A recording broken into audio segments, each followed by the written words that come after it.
Welcome to the 4th season of Coming Out and Beyond LGBTQIA plus stories. This is Anne-Marie Zanzal, your host, and I am so excited to share some changes to our podcast that are really great, and I think you'll be as excited as I am about it. First of all, we will be dropping a new podcast every other Friday. This is at the request of our listeners who wanted to hear more. Secondly, my producer, Barb Rowlandson, will be joining me as a conversation partner as we discuss things coming out. Barb is a fellow late-in lifer and also the mom of a queer kid, and so she has a lot of insight and experience to share with us. And thirdly, we're going to be focusing also on the beyond. Love to hear your coming out stories, but I want to hear the beyond. Sometimes magical things happen when we come out and we have a life that we could have never imagined. Many of us say this is the best thing that we've ever done. So let's get started. Welcome to the show. Tell me your story. Hi, welcome. This is Anne-Marie Zanzal to another episode of Coming Out and Beyond LGBTQIA Stories.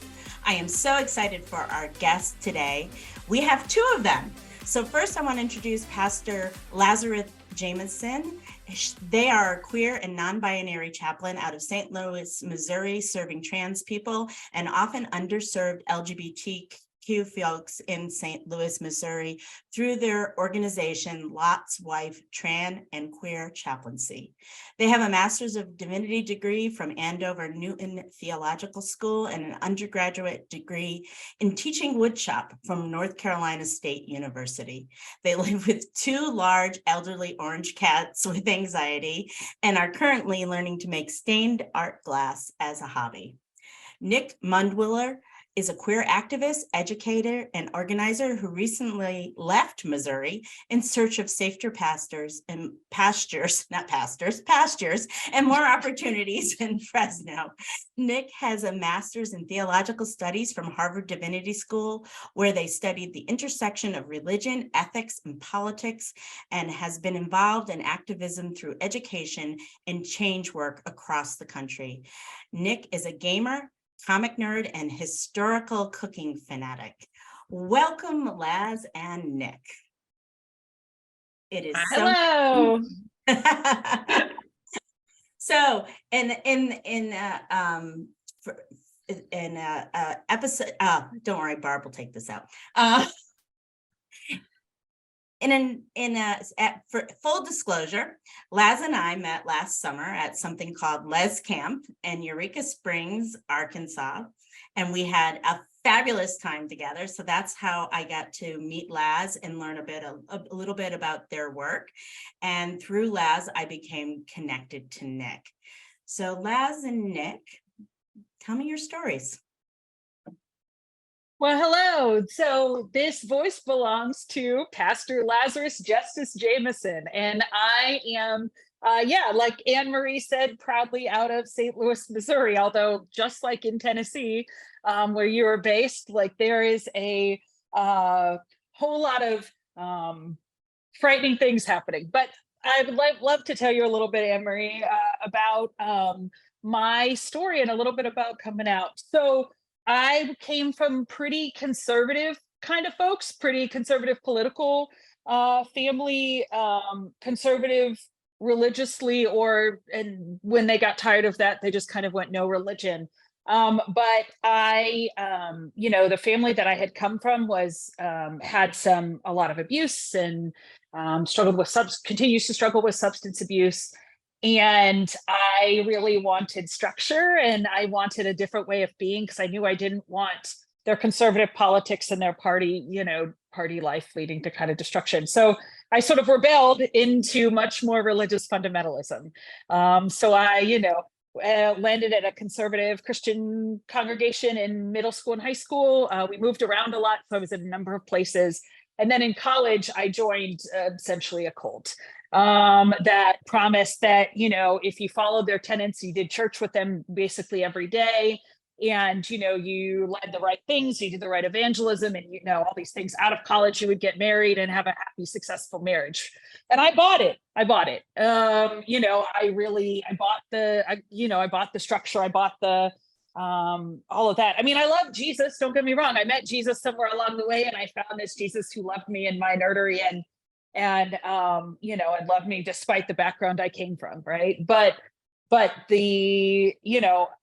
I knew that I could tell the story as like, I didn't figure out that I was queer till later, but I think really like I knew, like I had a best friend in elementary school that I loved, right? That was a crush bigger than all the boys that I, had little crushes on, right? But I knew like there was no way to come out about that, right? Like that would have, it would have sent me to conversion therapy, and worse. And so I in college, like again, as feelings come up and I'm like, oh no, but I'm in this system and I have to follow this system. There's the way to heaven and all these. And so I end up, I have a best friend. His name is Ransom. I love him deeply. I fall madly in love with this man. And we get married out of college, and, and he's a nerd. And, we were, long story short, we have we are in a faith system that doesn't believe in mental and physical health care, because you should have enough faith to not have to deal with any of that. And of course, that's not how anything works. He struggled with some major mental health stuff, and he, trigger warning, took his own life. And when I was 24, when that happens, I kind of leave the church. But again, and the church has no place for me. My queerness starts, I think it's harder and harder to hide, because I'm starting to reinvent myself. But again, I date a whole series of men, and I increasingly am just like, this isn't working, but I don't know how I'm allowed to be who I am in the world. Right. I end up in grad school. I go to seminary. I could have come out in seminary. Instead, I start dabbling. I came from such a anti-LGBTQ place that like in seminary, it was really radical for me to like have friends who are trans and queer. Right. But I don't allow myself to do that. I even serve at LGBTQ church. I served MCC Boston. Right. I'm like, everyone assumed, but I wasn't ready to say it. Right. And so, when I was 30, I started, I set my OkCupid to show both men and women, because I was like, well, what do women post in their profiles? All the things that people do to, as they're like coming out to themselves. I start dating my first girlfriend, Pulse Massacre happens, and I come out, with alongside of tens of thousands of other folks the day after the Pulse Massacre, because in order to be able to grieve with the community that I belong in. Kind of fast forwarding that, I later on really started having deep gender feelings, and all the ways of woman doesn't feel right to me. So I again find myself in trans community, right? Like put myself in the thing because I'm not ready to deal with it. But I gained the language, right, that I needed and the support. And so I came out around 35, but I'm 37, 34, 35. But it was, and actually, like, I guess right before, well, it wasn't that much before COVID. Actually, I had been in a long process of coming out, but I was asked to do the prayer for the city's council meeting, Board of Aldermen meeting, for the Stonewall 50th anniversary, and the newspaper was there, and they asked me my pronouns. I couldn't lie, so I said they, them, and then had to like immediately go to Facebook like, before you see this on the news. So I don't keep meaning to come out in these like more dramatic ways, but so it is.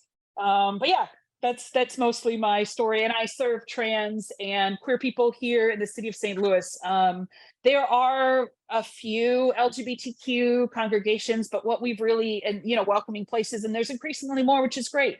But what we really found was that trans folks, leather folks, poly folks, sex workers, the people really that I'm serving, were really underserved, even in places, they were too far to the margins of these kind of other places that, were we're really well prepared to serve, pretty white gay men with, fancy jobs, but we're not so sure what to do with my folks. And so, Nordverse folks, et cetera. And so kind of creating a space to companion them and walk through life stuff with them. So anyway, really glad to be here. And again, and I deeply appreciate the friendship of you and your beloved wife. Wow, thank you. And I have a really quick question. And you said something really interesting. You said that when your spouse completed suicide, that there was no place for you in the church. And I understand what you mean. But for people who are not from conservative Christianity, can you tell them what you mean by that? Yeah, so the community that I was a part of, the cult that I was a part of, was a college-based movement that used to do evangelism by bus, and I thought they could take over all of the campuses and therefore the world. And anyway, and in that, the gender roles were really pretty strict, but also like the access to sexual health information was incredibly strict. And like, if you come from a more progressive religious space, like you might have had sex ed in your church, or, at least you people would talk about it.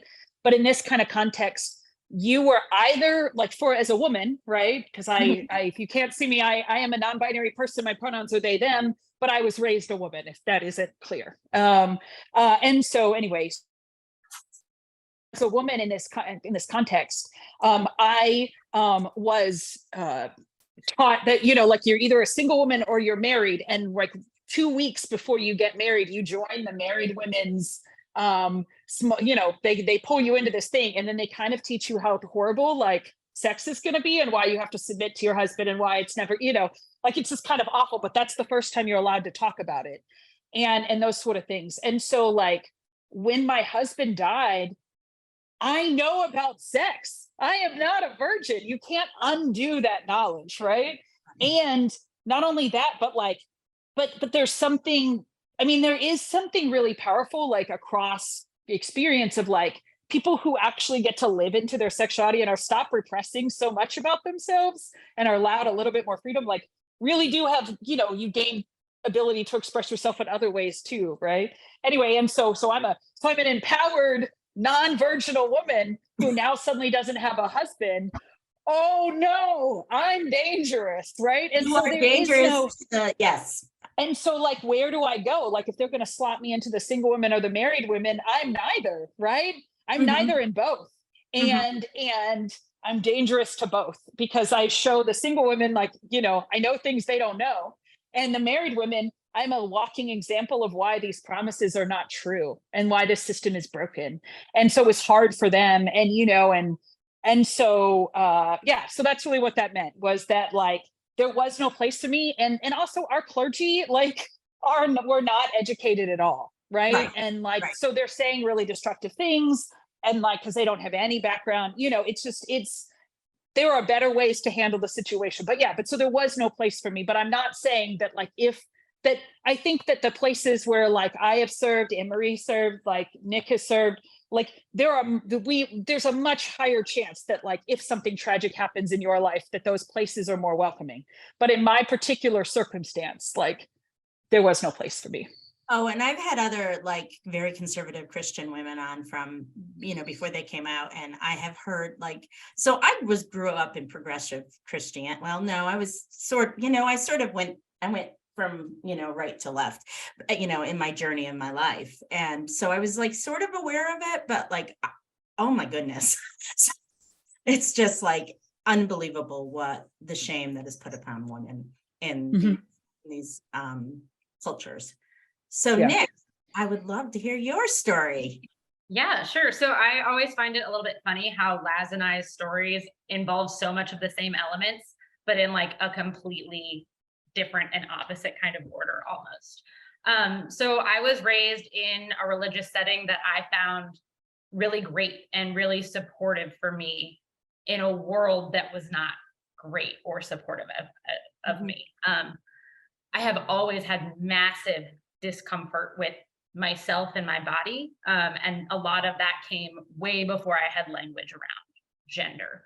I just knew that there was something about me that I wasn't fitting in this peg that I was supposed to.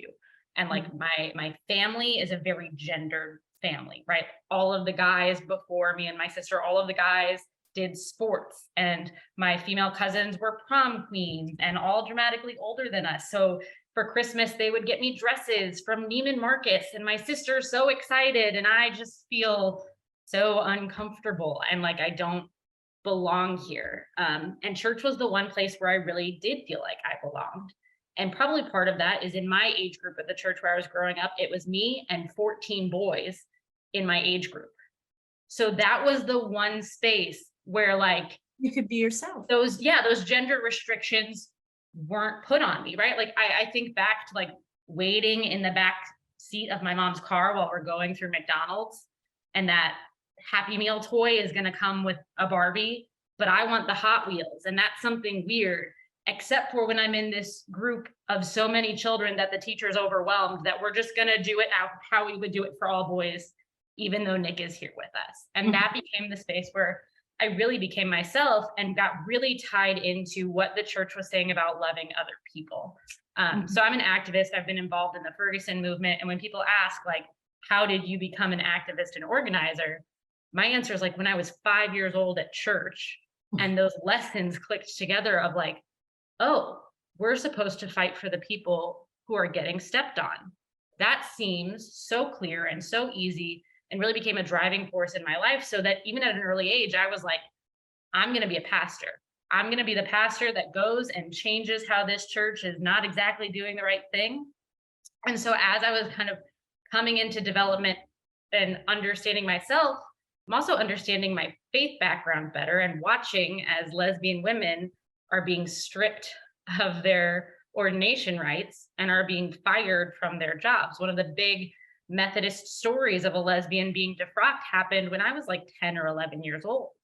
So as I'm starting to finally understand what is this thing that's keeping me from fitting in, I'm also understanding that this job that I so desperately want and have been planning on having throughout my whole childhood is a job I can't have if I don't fit into the right box. Yes. So I, in high school, switched to being the number 1 straight advocate, right? Like, it's not that I'm gay, it's that I think that gay people need to be able to be ordained, and that's really important. It's not that I'm gay, but I think gay people should be getting married in the church. And at the same time, I'm in the locker room at gym class telling myself, oh, I want to look like her. That's why I'm noticing it. It's not that I want her, it's that I want to be her. I admire her. Like, I admire her.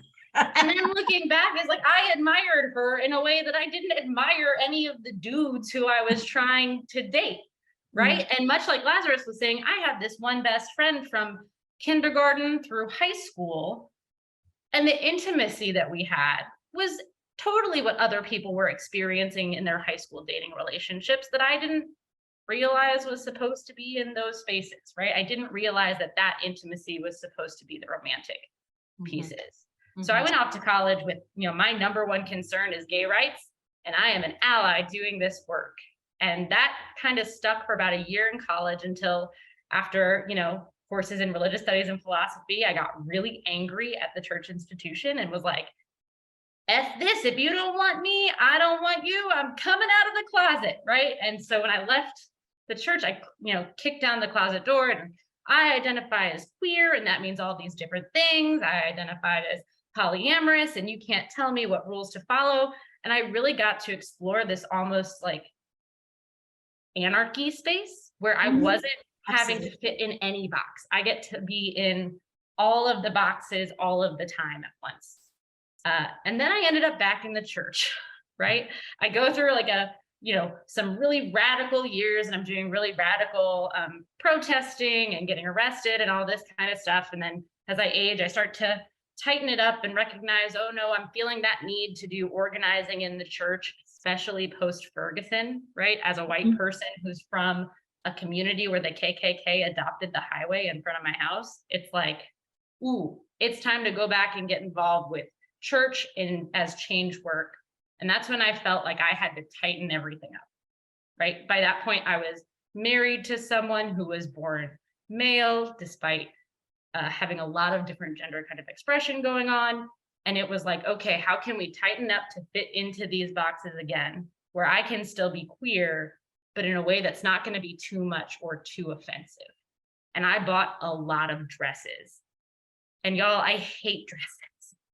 Yeah. But I felt like I can keep my men's haircut as long as I wear a dress and no one will get too upset with me. Mm-hmm. And at the same time, I was struggling very intensely with my family. Mm-hmm. I moved home from grad school, and my family is a very alcohol dependent family on top of all those gender structures. And so while I felt like I couldn't be myself at work, I was also experiencing, this re-strengthening of the systems of abuse from my childhood. And I myself developed a really bad drinking problem and really felt lost. Ultimately, kind of was getting towards rock bottom and had this realization of, this is killing me. Not being myself is killing me. And I can't be myself with my parents, right? Because this is just too much harm and too much hurt. So I got sober and kind of cut off contact with my parents. And then really quickly, the light bulb flashed on that, like, I really identify with gender nonconforming. And this is years after I've been aware of that as a term, as I've had friends using they, them pronouns. But, 3 months away from the crutches I was using and the systems that were locking me in, I just had this aha moment of like, oh, that's been it. And so I chopped my hair off even shorter than it usually is cropped, and had a shaved head for a while, and bought my first binder and took the eye off Nikki, and have been myself ever since then. And I'm not sure how much the world can see that much of a difference between the before coming out and the after, especially as I'm someone with really feminine features. But just me getting to call myself my own identity and getting to own that has made a huge difference for myself, my self-esteem, and my mental health, even if people still read me as female a lot. Hey listeners, if you're tuned into this podcast episode, I'd say there's a pretty good chance that you, just like Barb, have experienced a catalyst relationship. If your catalyst relationship has ended, we know it can be so very painful. If that's the case, first of all, big virtual hugs to you, because I know how much it hurts when you break up with your catalyst. It is so hard. It is. And I know because I have worked with hundreds of women who have had the same experience. If you find yourself struggling to recover from the end of your catalyst relationship, then Barb and I have an opportunity for you that I think you really will love. That's right. So Anne-Marie and I will be holding an in-person workshop this spring that is exclusively for queer women, non-binary people who need support to recover from the end of their catalyst relationship. And we're holding this workshop in my hometown of Nashville, Tennessee from May 16th through 19th. And this is exclusively for people who have had catalyst relationships. Breaking up is never easy, but there is something uniquely painful about the end of a catalyst relationship that is hard for people who haven't experienced it to understand. And in this small group, and we have room for just 5 participants, everyone who is participating is in the same boat. They've all had catalyst relationships too. And what's really nice, over the course of the workshop, you can share your story in a safe place, be in the company of people who truly understand what you're going through, and learn tools to help lift yourself up and gain perspective on what you've experienced. That's right. And we're going to be doing some group work, meditation, exercises, but we're also going to have some fun too. Of course, you can't come to Nashville and not have fun, right? That's right. We are going to go to the world famous Lipstick Lounge, and it's one of the last remaining lesbian bars in the U.S. And we're going to take you downtown for some good old fashioned honky tonk fun. Yeehaw! Well, I can't wait. This is going to be such a blast. So if you need help getting over the loss of your catalyst relationship, Barb and I encourage you to check out our upcoming workshop. The link to the workshop information page is in the description for this podcast episode. So just hit the link and you'll learn all about what we're doing. And if you can, please join us. And if you can't, that's okay. We will have more retreats in the future, and we can add you to our workshop retreat newsletter list. Join us, make friends, do some healing, have some fun, and be in the company of people who really get you. Just click that link below, and we hope to see you at the workshop. Mm-hmm. You know, it's so interesting. I hear it's universal, the coming out experience, because I've heard obviously the same things before. Like what I've heard before, a lot of times people in the later in life communities are huge allies, and it's like internalized homophobia. It's like, listen, anybody can be gay. I'm going to support your rights to be gay. I'm going to support your rights to be trans. But the only person who can't be gay or trans is me. I'm not allowed to be that. And that's like the internalized homophobia that a lot of us experience, or the compulsory heterosexuality, however you want to call it. I have a question of curiosity. Are you still with your spouse? Oh, so that is my former spouse. So I am no longer with that spouse because I recognize that we were dating in college. We grew up together. His mom didn't want us moving in together without us getting married. So we got married. And even as we were planning the wedding, it was, well, it's not going to feel like a wedding. It's going to feel like a Halloween party. Mm-hmm. Looking back on it, there were a lot of red flags. And I think both of us, this compulsory heteronormativity, I think, was part of it for both of us, especially for my ex as someone from a Filipino home. Like, his queerness was something that was really kept on the down low. But I'm actually now with a cis, previously before me identified as straight man, which confused everyone when I came out as gender nonconforming and then happened to marry another person born male at birth. So one of the things that I also heard, and I think, Nick, this is where our stories intersect, is that religion also was a really huge place of safety for me growing up, because I grew up in an alcoholic home. And I was Catholic, I was raised Catholic. And, so much of what you said resonated with me, because like I was raised in post-Vatican II Catholicism, which was like early 1970s, 1973, 1974. Like I was the first altar girl ever to serve in my diocese. And, that's how long my religious roots go back, and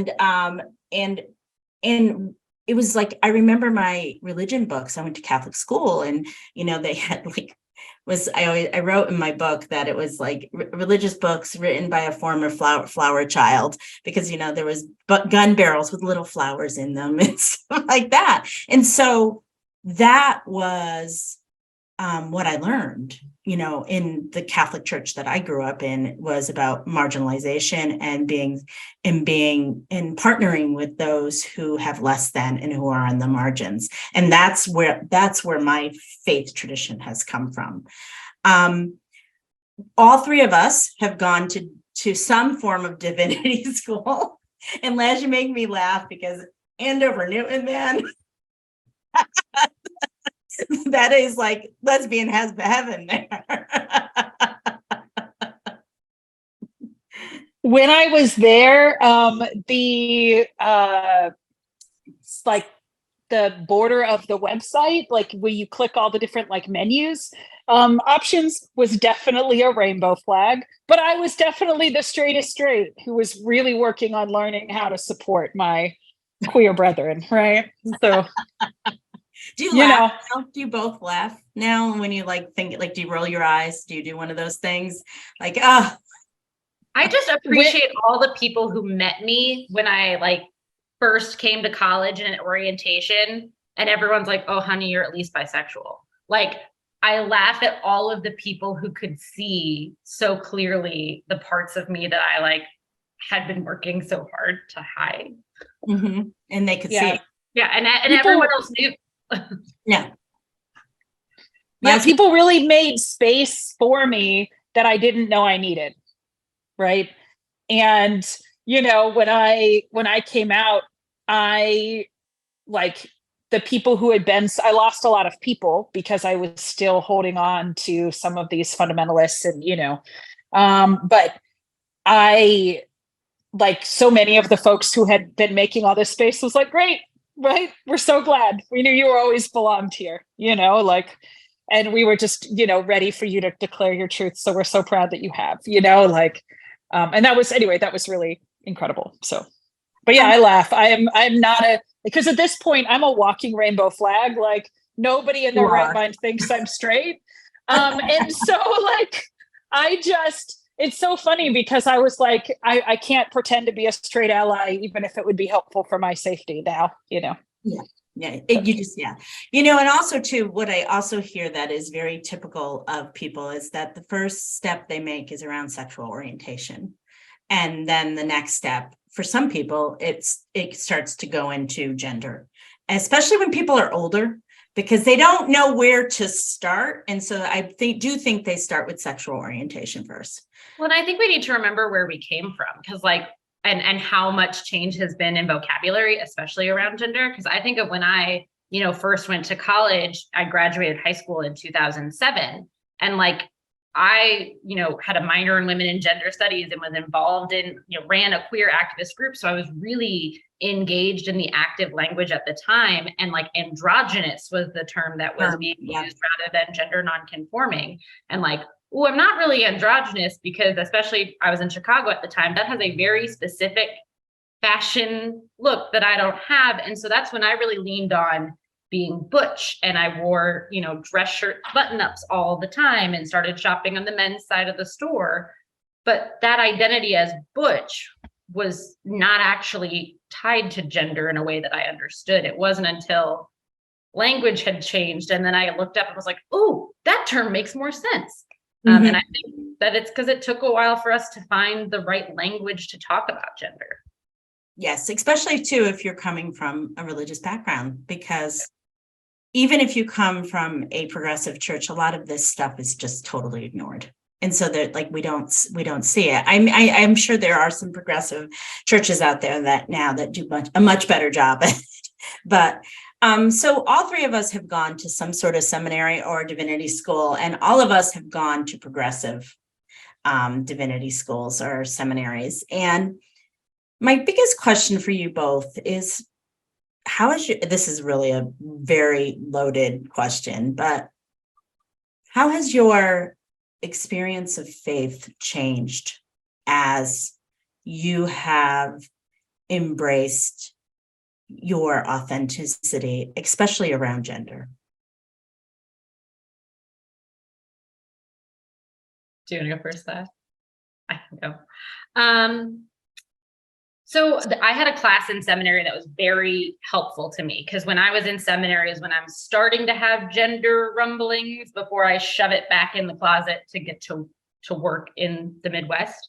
And I took a queer theology class, and we kind of covered a different section of Christian history in every class.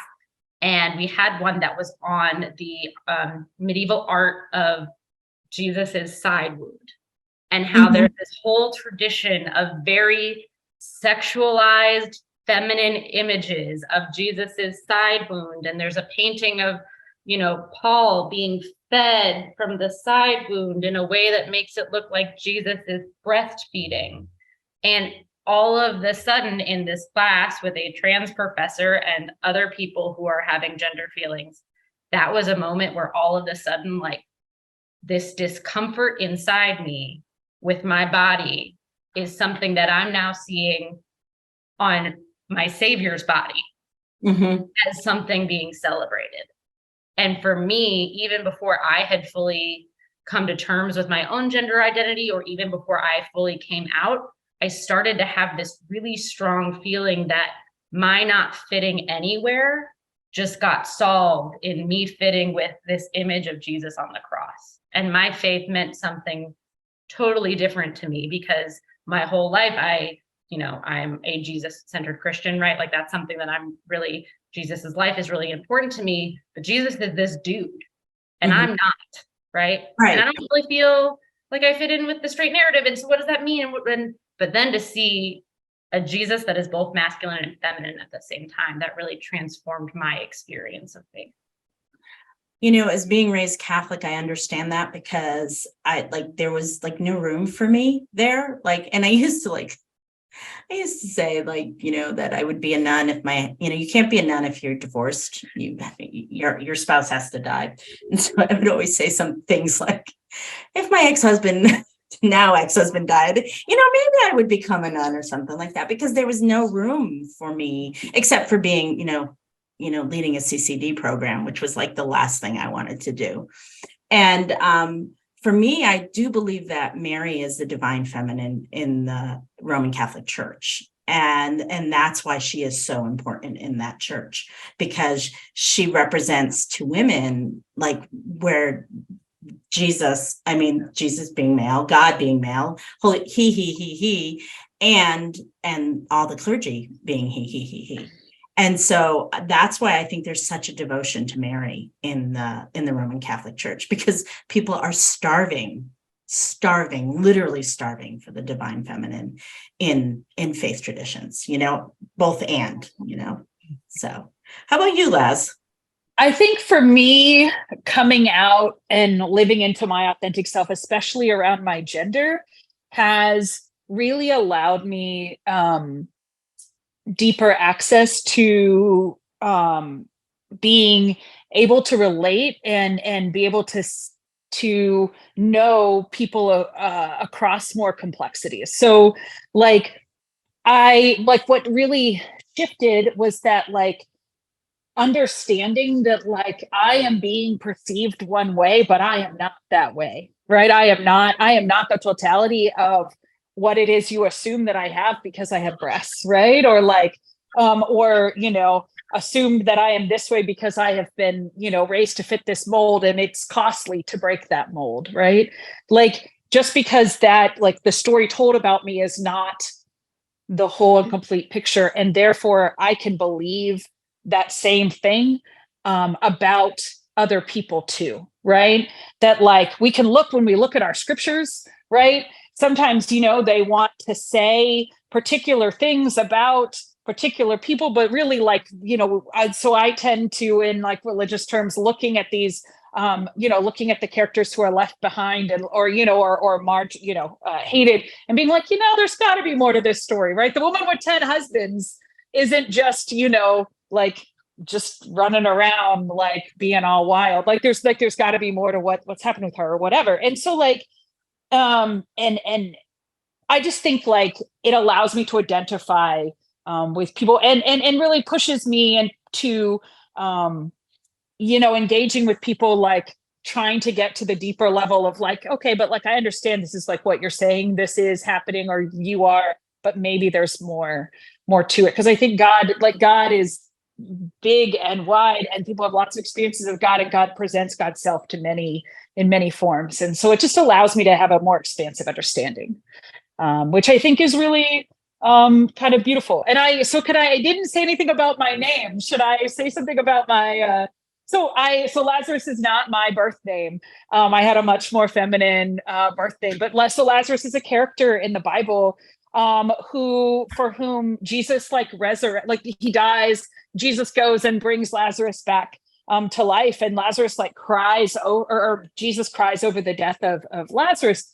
And I think what's really the reason that I picked that name, I wanted a name with a Z, but also I think that a lot of my story has involved coming out in some way or another, and coming into a rebirth again and again and again. And I hope, I don't anticipate coming out as some other LGBTQ identity anytime soon, but now I say that hello tomorrow, but coming out into, being there's been coming outs of undoing the shame that I was raised with, right? And so constantly unlearning the sexual shame or the shame of being outspoken, and these sort of things, and coming out, into new, there's just newness of life. And so reclaiming that with this name, I think was really important for my deeper understanding.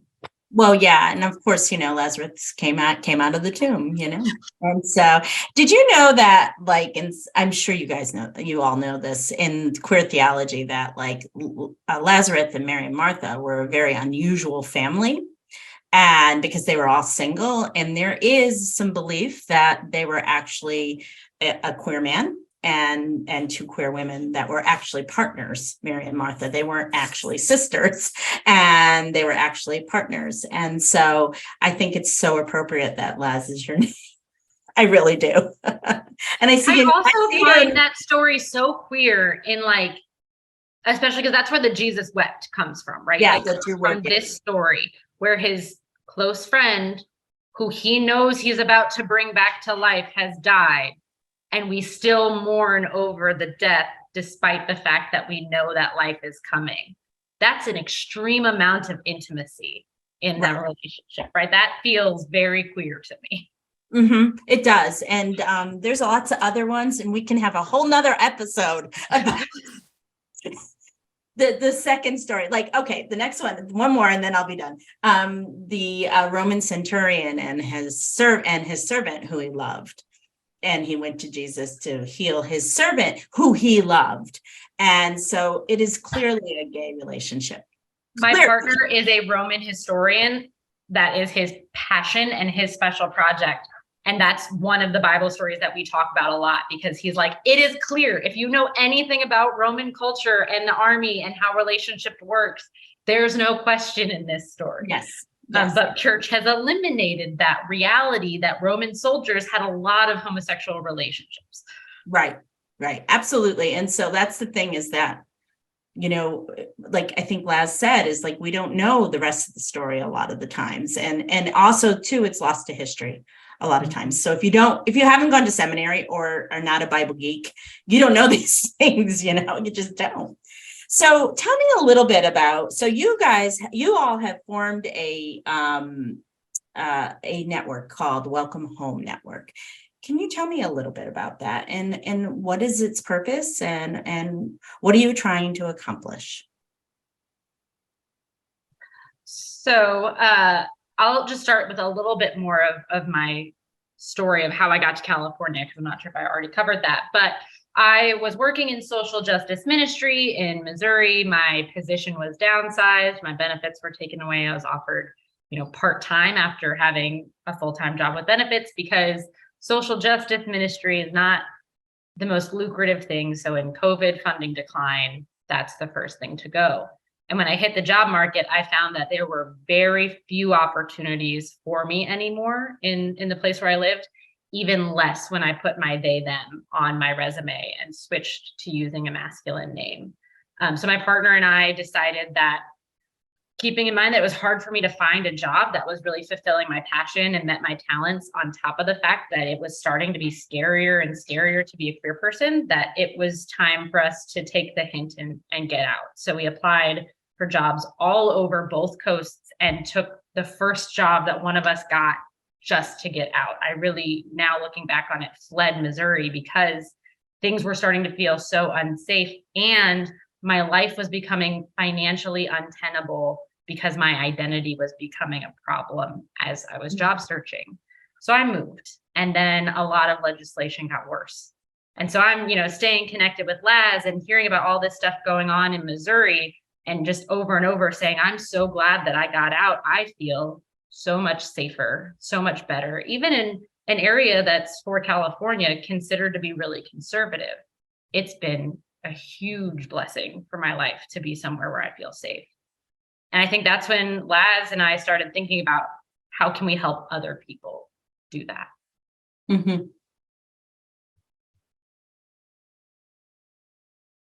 Oh, Laz, you're muted. Sorry. You'd think after COVID we'd be really good at like the Zoom muting and unmuting, but I did, I'm human. Okay. So Bard can cut that. She'll laugh when she reads. Okay. But yeah. And so this is Laz. So my chosen family has a trans child in it. And she's in the second grade. She's a little nerdy little girl who likes to wear her hair in pigtails with a giant bow. She has bows on her shoes, and she, I recently got to go be parent at a robotics elementary school robotics competition. She made a little robot that collects trash. Anyway, the kids, she's so little, like she's this little, beautiful little kid but she's so little that like they were able to reprogram their robot, but they didn't know how to give presentations yet because no one had taught them. And there was a realization during their presentation that this was a problem because her and her two little teammates, who are also little nerdy second grade girls, looked at the board, right, and whispered to the board while they were being asked questions. Like it's like, so what had happened was, my family started really talking about, with all of these expected legislation to change, they were going to have to leave. Yeah. And they have chosen grandparents in upstate New York. And so they were like, maybe we'll go there. They toured and we're like, okay, when we have to make the move, this is what we're going to do.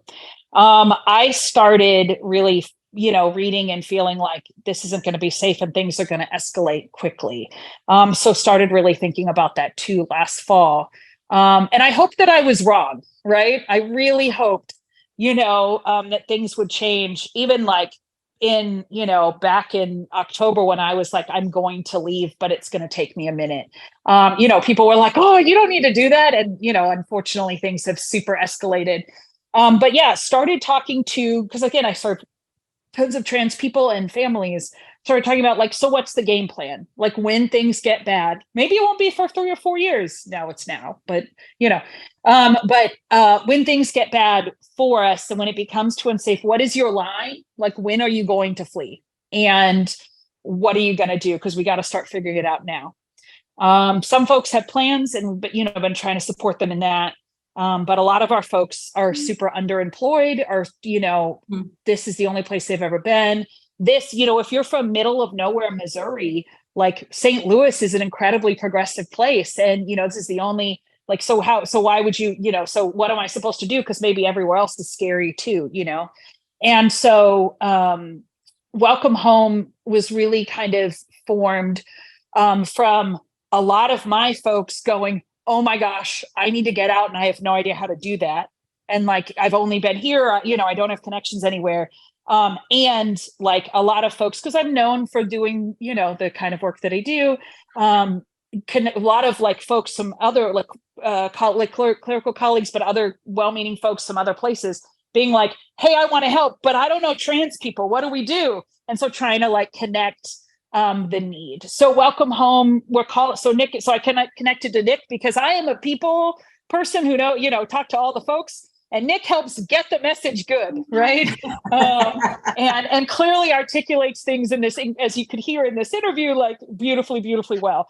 So we're a great team, and Nick and I have served together before a number of times doing things. So Welcome Home is really focused on helping trans folks and trans families figure out where they want to go, and then connecting them to congregations and organizations who are willing to support and help them. So, and there's a range of, I'll let Nick kind of talk about it, but there's a kind of range of options for the ways that people can get involved. But our main categories are like helping people with actual moving, right? And either, helping them figure out how to afford to move, packing out here and, or wherever they're leaving, and, unpacking where they're there, at helping them with job stuff, like getting them a affirmative place of employment, housing, right.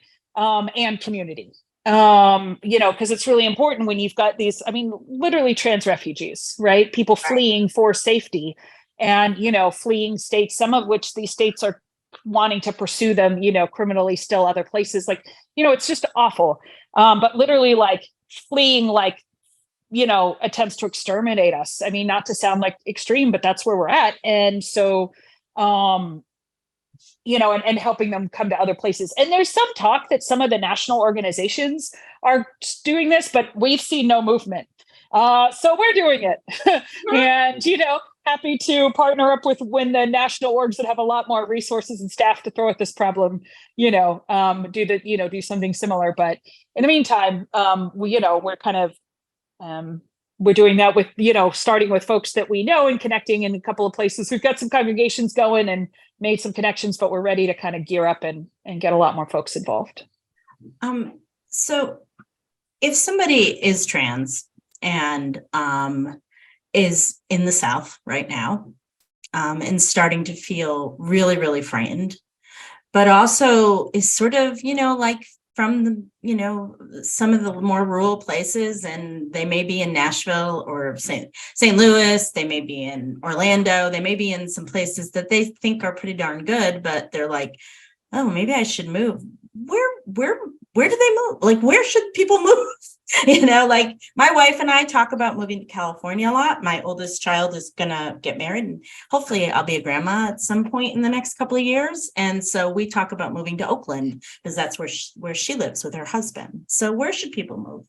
So part of our strategy right now is having congregations kind of stand up and say, where we live is a good place to live, because we can start with the really obvious ones, right? So California is going to have more protections for trans people. Massachusetts is going to have more protections for trans people. But a lot of times, especially if you're from a rural region and you haven't maybe traveled to these places, you think of that and you're like, okay, well, I can't afford LA or the Bay Area, and I can't afford Boston. So what we really are trying to do is trying to find those smaller, more accessible places to move, where we're also having congregations report that this is a great place to be. So for example, we have a couple congregations that are within kind of the extended suburban area around Boston, but are in places that might feel like more of a small town, medium-sized city, and have more options. So right now we're encouraging folks, those states that are the ones that we know are going to have protection for trans rights, which tend to be on our coasts, but we have a couple more safe havens in the Midwest. We know Chicago is a lot safer than St. Louis, has a lot more trans health options. But yeah, we're trying to open up kind of people's minds. And part of our process, the kind of first step for folks might be, can we help you brainstorm where's a great place to live? Because this is also an opportunity for folks not just to flee what's dangerous, but to maybe move towards what is more life-giving, right? So for example, if we have someone who, I'm trans, I feel unsafe here, but I'm really into the arts. Well, have you considered Rhode Island? Rhode Island is a more trans-affirming place that also has a culture that might work for you. So we're willing to connect with people and start from that very beginning process of where might be a good place for me to start looking. Are you working with trans families that have trans children as well? Because I'm thinking about like the little kid, like, first of all, I can't imagine being a parent of a trans child right now, especially in the South. And it's as a mom, it is truly horrifying to me. And it makes me very, very angry that the state wants to get involved in the medical care for my child, which that should be between me, my child, and their primary practitioner. The state should have, I struggle with it so much, and it makes me super, super angry. So are you doing something with families like that where they're going to move as a family? And sometimes I think that might be even easier. It's somewhat because they get to move as a family, and mom and dad, when they're looking for employment, typically aren't trans. And so they can get employment a lot easier. So I know it's hard for the trans folks to get employment. Yeah, we are working with a couple of families. Again, we're just starting out, so we're still we're gearing up, right? But we are working with some folks right now. One of the things that is facing some of the families that I serve here in Missouri, a number of them have lived one of our families is a seventh generation Missouri family living in that house that the grandparents and great grandparents built, but has a trans child and is likely going to have to flee because the laws forcibly detransitioning their child. And so for those kind of folks, they're highly marketable. They're both really smart, but there's also this embedded family system, it with them would have to move 15 other folks. And it's the problem too, is not only would they have to give up like the family land and space, but like, they're afraid like the housing market isn't the best, right? Like they're privileged enough to own a home, but like, would they they're, you know, they don't want to sell at all, much less having to sell at whatever price they can get because they have 2 weeks to go, you know, which isn't what's facing in Missouri. We've got a little bit more time, months instead of weeks, but you know, but Florida, that is happening. Texas is pursuing its people. Literally, people are packing their cars and going, you know. And so, yeah, so it's a different challenge with families, but also like when we're really trying to engage congregations that are really wanting people, you know, I'm saying like, we want to step up and how do we help? Like, please, like if you've got the capacity, like, come on, like you don't know what to do with a 20-year-old trans person, but golly, we know how to wrap around a family. We've got this huge family ministry. Like, gosh, well, we can connect some trans families, you know, let's see if we've got anybody that's interested in going that way. And that might, your location might be life-giving too, you know?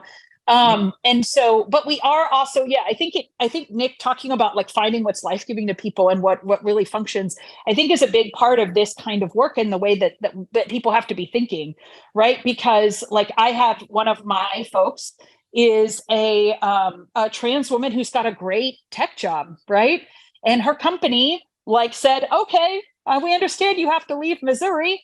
Like, here are these options of other places you can also work for our company. And so she's headed to Detroit, Michigan, and Detroit, Michigan is making some steps, right? It's not necessarily like when we think about the safest places forever, it might not be, but for her, out of her options, this is a great choice. She's a musician.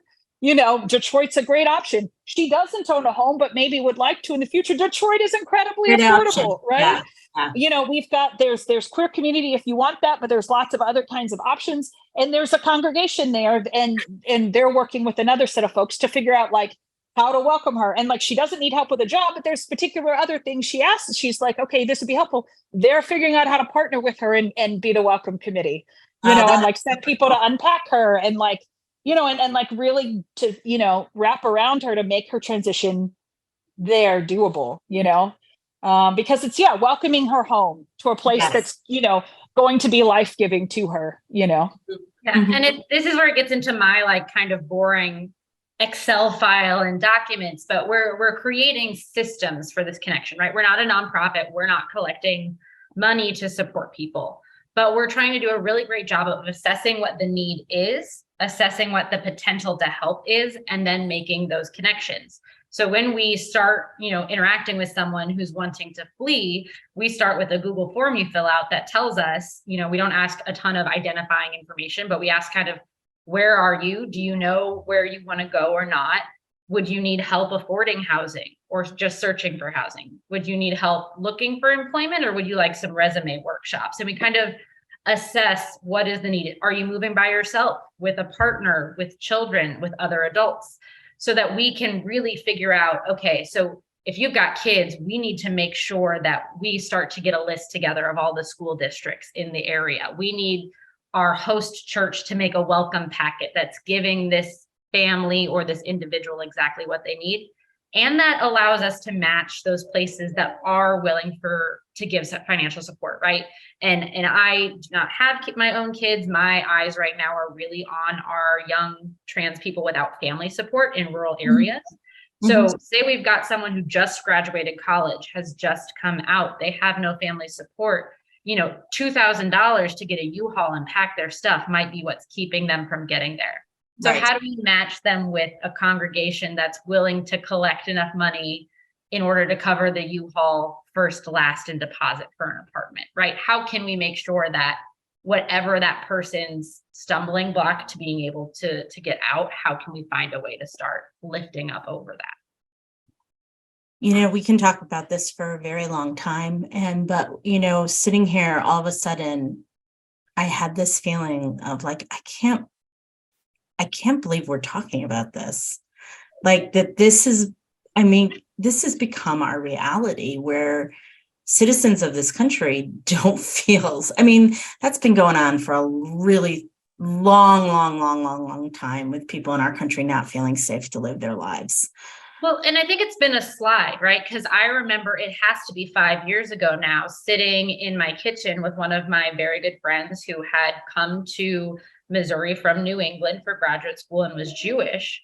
And he told me, my Nana called me this morning and talked about, when do we need to go? That she recognizes what's happening, and we as a family need a plan for what to do because anti-Semitism is getting so bad.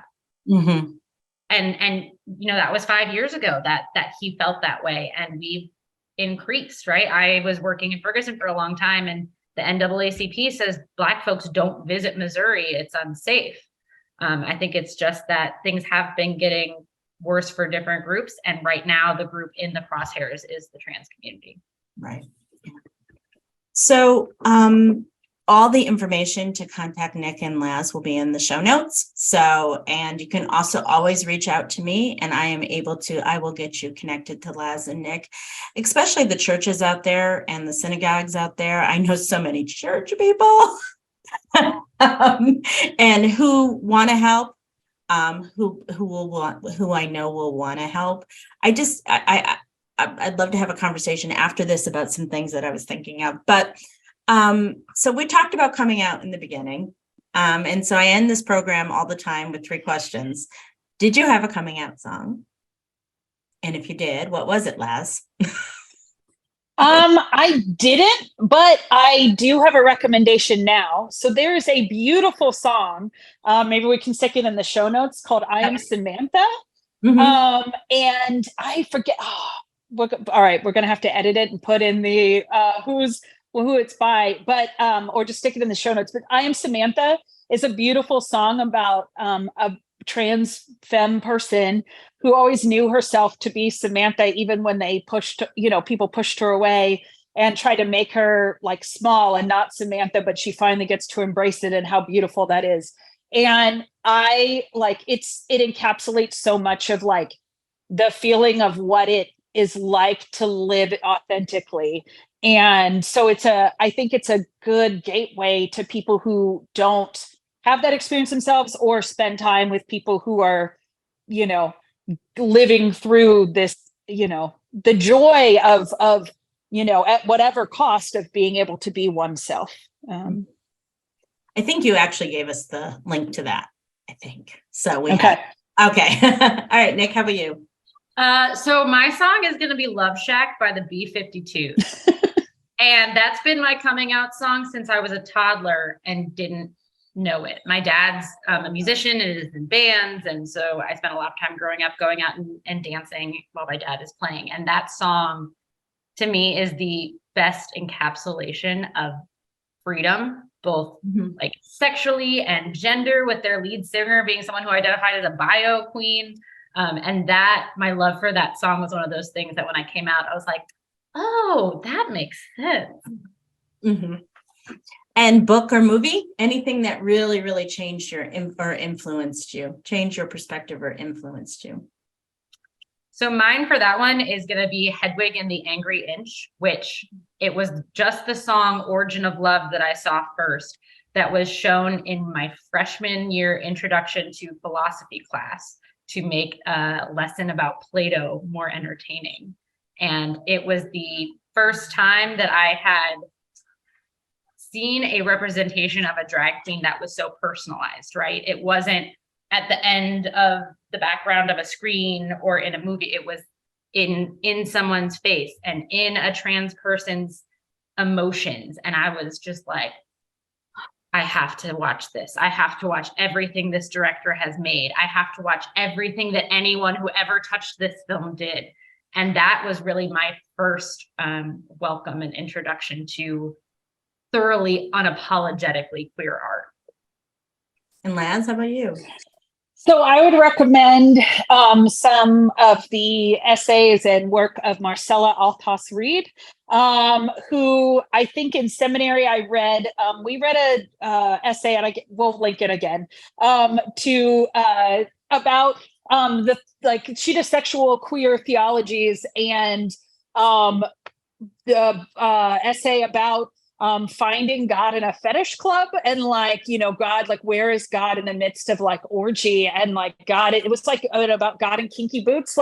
And I remember reading that as, again, the straightest straight ally who's trying really hard and being like, uh-oh, there's more to this God and following, and like, and in liberation. And you can find that through like, unlearning the shame around, who you are, but also around sex. And I think so coming from where I came from, like leaning into learning that queer sexual theologies was really life-changing for me. And it's a thing that I continue to figure out how to live into and talk with my people about.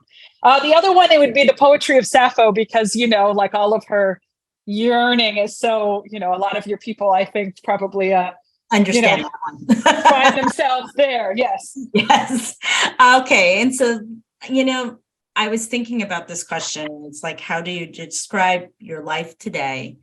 And usually people end on a very positive and happy note. But I read Nick's what Nick filled out on the form. And can you say more about that, Nick?